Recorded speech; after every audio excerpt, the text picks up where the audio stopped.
I watched a single tear roll down my mother-in-law's perfectly powdered cheek. She was telling the whole extended family that I was starving her out of her retirement. She sobbed and clutched her chest, playing the frail widow to absolute perfection. The dining room was dead silent. Every judgmental eye in that house was fixed right on me. But I didn't defend myself, and I didn't yell. I didn't even break down. I just smiled, picked up the remote, and pressed play on the audio logs I recovered. Say in a dramatic reveal. Her own voice echoed through the speakers, bragging about the 4.2 million she had hidden offshore. And just like that, Eleanor's reign finally came to an end. To understand how we reached that explosive night, you gotta understand the trap I walked into. When I married my husband, David, I really thought he was a good man. He was kind, hardworking, and deeply devoted to his family. But his devotion wasn't born out of love.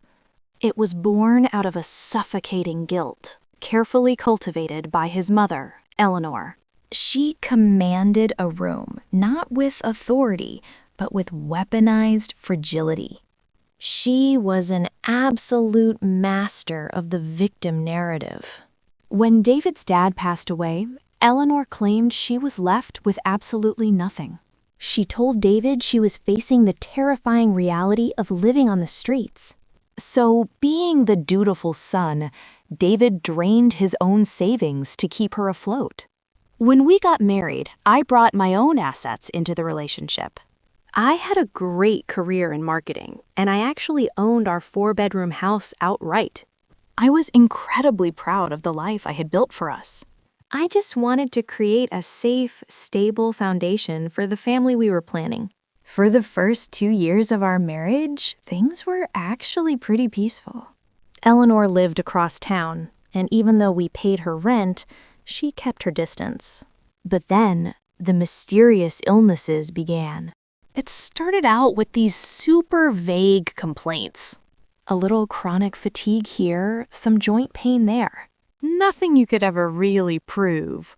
She'd get these dizzy spells that miraculously only struck when David and I planned a romantic getaway. Soon enough, she claimed she couldn't possibly live alone anymore. She told David she was terrified of falling and having no one there to help. She literally sat on our couch and sobbed, saying she'd just go rot in some state-run nursing home. She played the martyr perfectly, claiming she didn't want to be a burden. Naturally, David completely panicked. He begged me to let her move into the guest suite, promising it was just temporary. Against my better judgment, I caved because I wanted to support my husband. Honestly, it was the biggest mistake of my life. The second she moved in, the whole vibe of the house shifted. That frail, terrified widow act vanished the minute the doors closed. Suddenly, she was this demanding aristocrat who needed imported cheeses and premium organic groceries. If I dared to buy store-brand food, she'd do this heavy, dramatic sigh and push her plate away. She'd tell David her delicate stomach just couldn't handle processed garbage. Meanwhile, she's ordering high-end skincare and cashmere loungewear on our dime. When I finally confronted David about the insane credit card bills, he actually defended her. He claimed she was just depressed and needed a few small comforts to feel human. But the real breaking point hit when we started trying for a baby. After a year of negative tests, a specialist told us our best shot was IVF. It's incredibly expensive, and insurance barely covers a thing. I'd been working my butt off, diligently saving my own money for this exact purpose. Then, one evening, David sat me down at the kitchen table looking totally defeated. He dropped the bomb that we had to delay the IVF treatments. Apparently, Eleanor suddenly needed some specialized out-of-network physical therapy for her joints. The out-of-pocket cost was absolutely staggering, and he'd already promised he'd cover it. I told him that meant sacrificing our chance at a baby this year. He just looked away and whispered that his mom's health had to come first. He actually had the nerve to say we had plenty of time for a baby, but he only had one mother. I felt so completely betrayed. I locked myself in the bedroom and cried until my chest physically ached. But right there, through the tears, this cold, sharp realization hit me. Something was deeply, deeply wrong.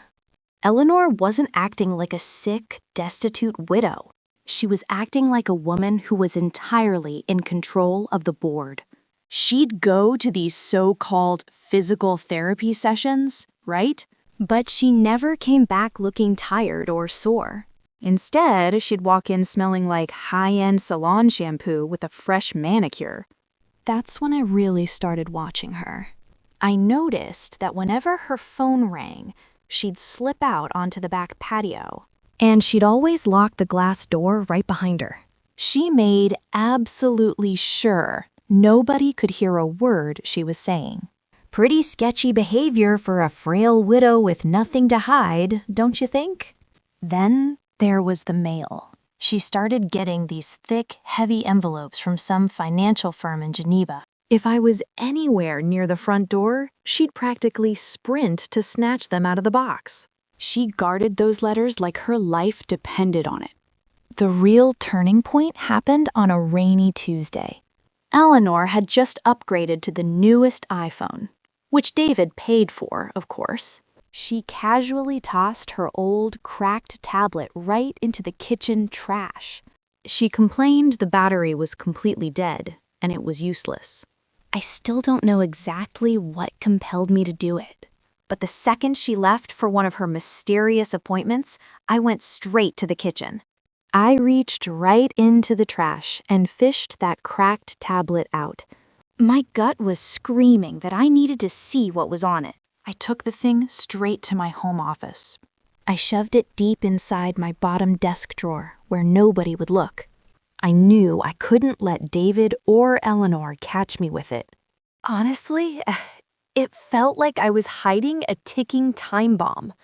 That exact same evening, I got a crazy, unexpected message on social media. It was from David's Aunt Beatrice.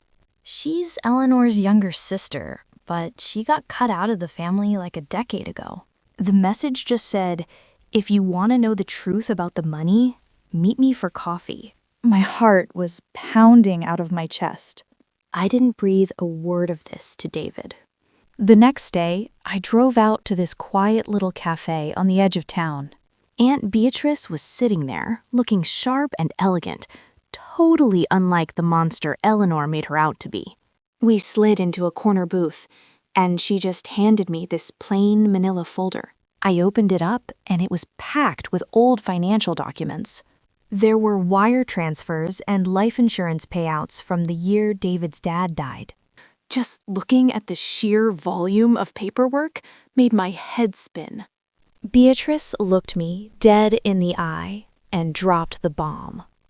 David's dad didn't die penniless at all. He was actually incredibly wealthy. Eleanor had secretly liquidated everything into an offshore trust and framed Beatrice to cover her tracks.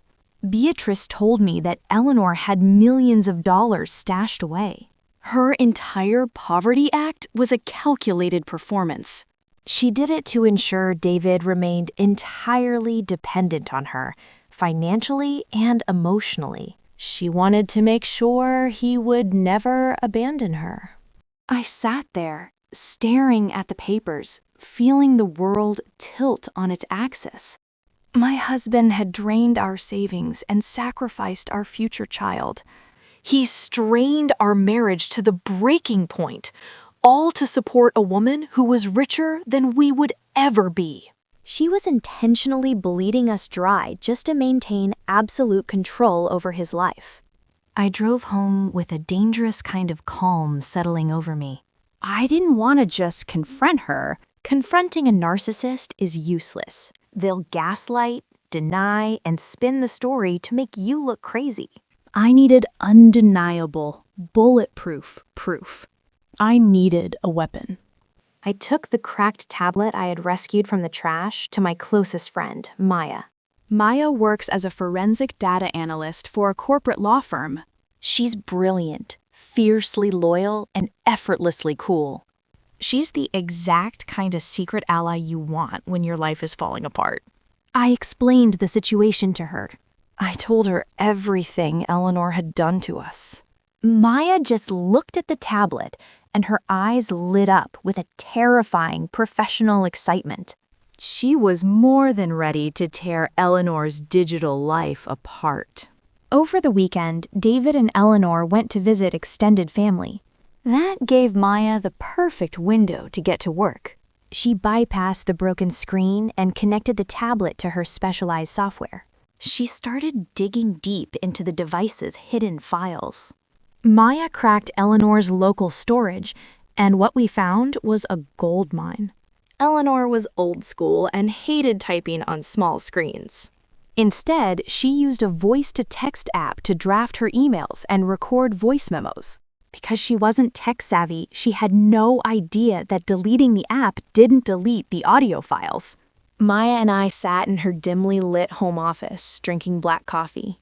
We listened to hours of Eleanor's crisp, arrogant voice. She documented her thoughts, her passwords, and her instructions for her wealth manager. The things she said chilled me to the bone.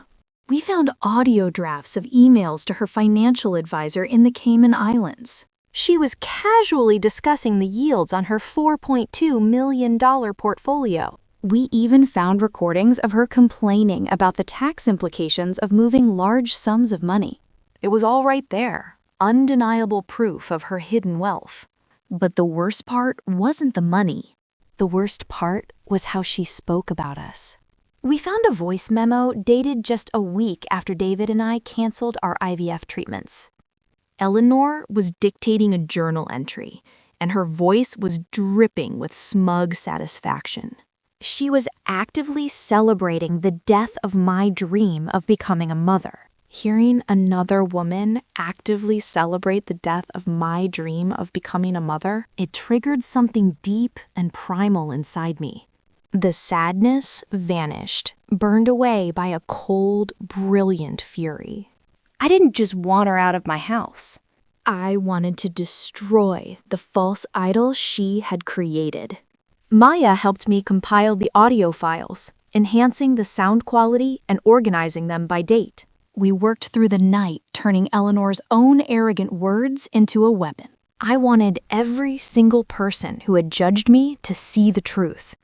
I wanted them to see the monster hiding behind the widow's tears. She also helped me print out a detailed dossier of the offshore account numbers. We included the wire transfers Beatrice had given me and a full transcript of the voice memos. We were making sure there was absolutely no room for denial. The evidence was undeniable and bulletproof. I took all the printed spreadsheets, bank routing numbers, and offshore wire transfer documents. I bound them into neat little presentation folders. Each folder was a ticking time bomb, perfectly organized and ready to be deployed. I was building an untouchable case. The perfect opportunity arrived 2 weeks later. It was my 30th birthday, and I had originally wanted a quiet dinner with just David. But Eleanor had hijacked the plans. She insisted on hosting a massive family dinner at our house to celebrate me. She framed it as a beautiful gesture, but I knew the truth. She loved playing the gracious hostess in a house she didn't even own. She was using my kitchen, my dishes, and my money to look like a saint to her relatives. The evening of the dinner, the house was packed. The dining room table was beautifully set, and the wine was flowing. Eleanor was completely in her element. She wore a stunning silk blouse that I had paid for. She smiled warmly as the family praised her resilience and strength. I sat at the head of the table, perfectly quiet, I just sipped my sparkling water and watched the performance unfold. David sat next to me, looking oblivious and happy. He was completely unaware of the storm that was about to hit. As dessert was being served, the conversation naturally shifted to her struggles. Eleanor always made sure it did. One of David's uncles asked how her physical therapy was going. That was her cue to take center stage. Eleanor let out a long, theatrical sigh. She looked down at her hands, her lower lip trembling perfectly on command. She began a masterful monologue about how hard it was to be a widow. She talked about how terrifying it was to rely on the charity of others. Then she turned her sights right on me. She looked around with these big, tear-filled eyes, saying she hated feeling like a burden. She claimed I was starving her out of her retirement, forcing her to beg for scraps. She covered her face with her napkin and a few actual tears slipped out. The whole table erupted in these sympathetic murmurs. David's uncle actually glared at me, shaking his head in total disgust. David reached out and started rubbing his mother's back. He looked at me with this mix of disappointment and pleading. He was silently begging me to just cave, apologize, and comfort her. Instead, I just stood up. I smoothed down my dress, picked up the TV remote from the side table, and smiled. Our dining room opened right up into the living room where the big smart TV was mounted. I looked right at her and said I was so glad she brought up her financial struggles. I told everyone that for my birthday, I decided to do a deep dive into our finances. I said I wanted to see how we could better support her. I announced that I'd found something fascinating and everyone needed to hear it.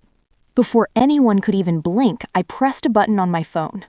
The screen mirrored instantly to the television, and I hit play. The room went dead silent as Eleanor's crisp, unmistakable voice filled the space. It started with her dictating an email to her wealth manager. She was ordering a transfer of $50,000 from her Cayman trust. The recording confirmed her total portfolio value still sat at $4.2 million.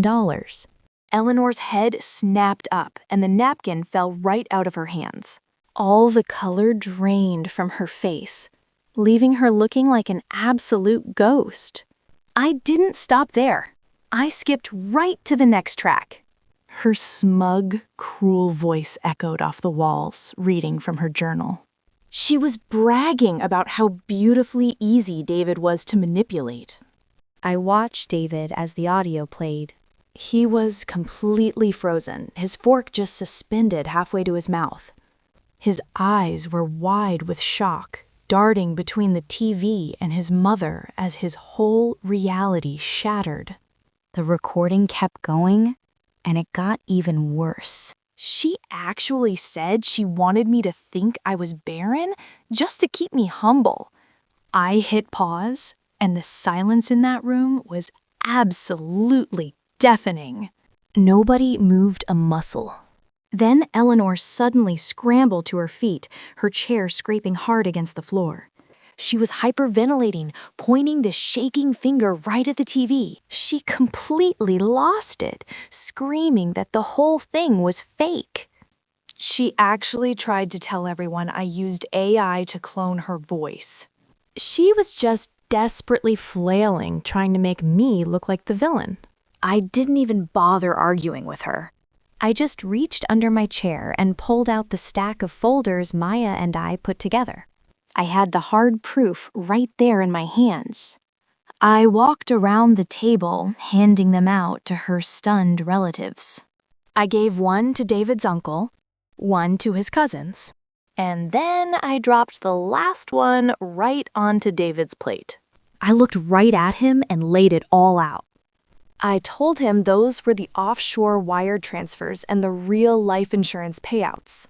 I wanted him to hear out loud that his mother was a secret millionaire who'd been bleeding us dry. David just sat there, slowly opening the folder. He stared down at the spreadsheets, the routing numbers, the dates. You could literally see his entire reality shattering in real time. He finally looked up at his mom. She was backed against the wall, clutching her chest, trying so hard to squeeze out a fake tear. But the victim mask was completely gone, and everyone saw the panic underneath. His voice totally cracked when he asked her if it was true. She started stammering, making up this insane excuse about needing security. She even tried to say she was just testing me to see if I really loved him. He didn't yell. He didn't even cry. He just looked at her with this profound, hollow emptiness. He dropped the folder, turned his back on her, and walked straight out the front door. We heard his car engine start, and then he was gone. The rest of the family evacuated my house in record time. Nobody offered Eleanor a ride or a shred of sympathy. They just grabbed their coats and practically ran to their cars. Suddenly, I was left completely alone in the dining room with Eleanor. The frail victim mask was totally gone now. She glared at me with this pure, unadulterated hatred. She actually hissed at me, claiming I had ruined her life. I just looked her up and down, feeling nothing but profound peace. I told her I'd just introduced her to the consequences of her own actions. I gave her exactly 30 days to pack her things and get out of my house. And I made sure to remind her she could definitely afford the rent. The aftermath of that night was swift and brutal.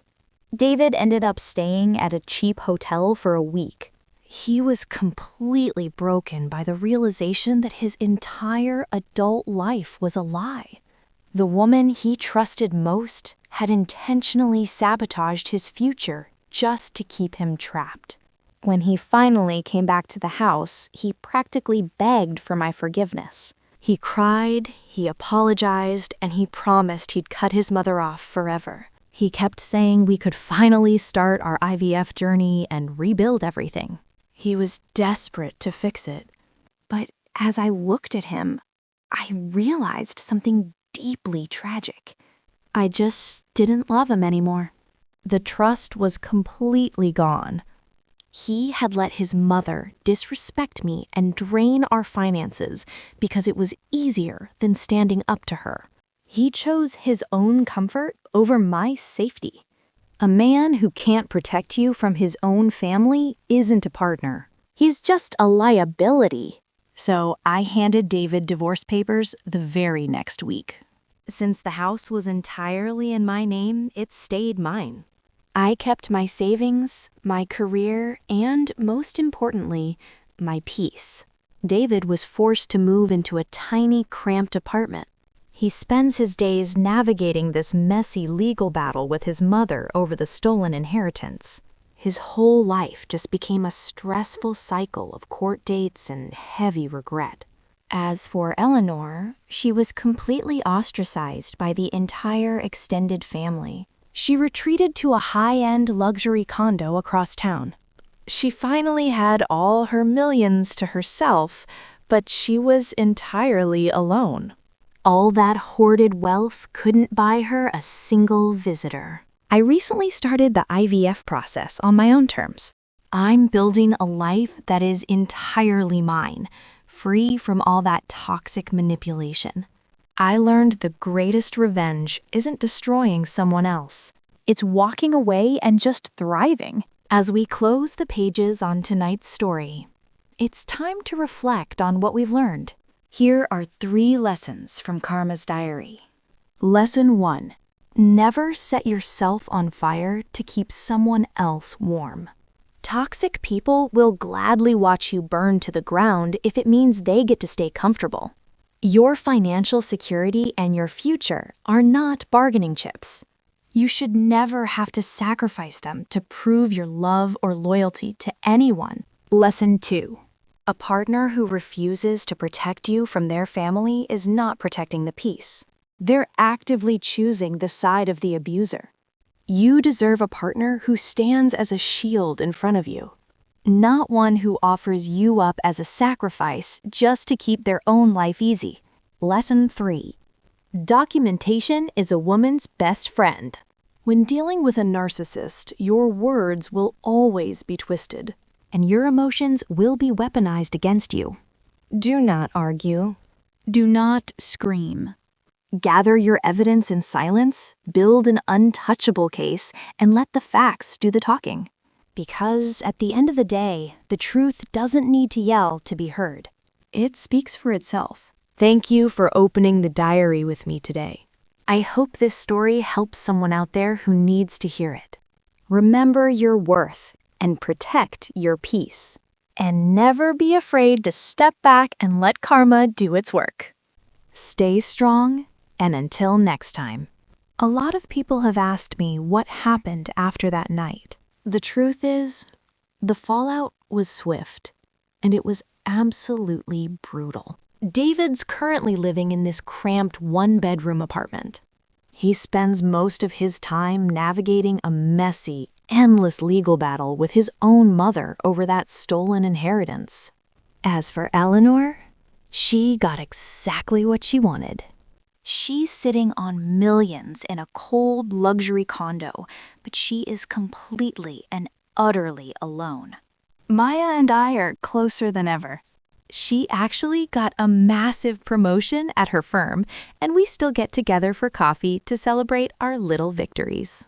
I kept the house, of course. It's entirely in my name, and walking through these halls now just feels incredibly light. The heavy, suffocating energy is finally gone.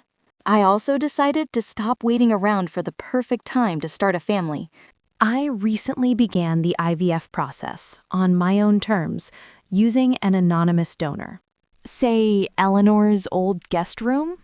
It's currently being painted a soft, warm yellow. I'm turning it into the nursery I've been dreaming about for years. I'm building a life that is entirely mine. It's completely free from the weight of guilt, the endless manipulation, and that toxic, blind family loyalty. You know, sometimes the absolute best revenge isn't about destroying the people who hurt you. It's about walking away with everything they tried to take and watching them self-destruct. So keep your head up, protect your peace at all costs, and never be afraid to let karma do the heavy lifting. I'll see you all next time.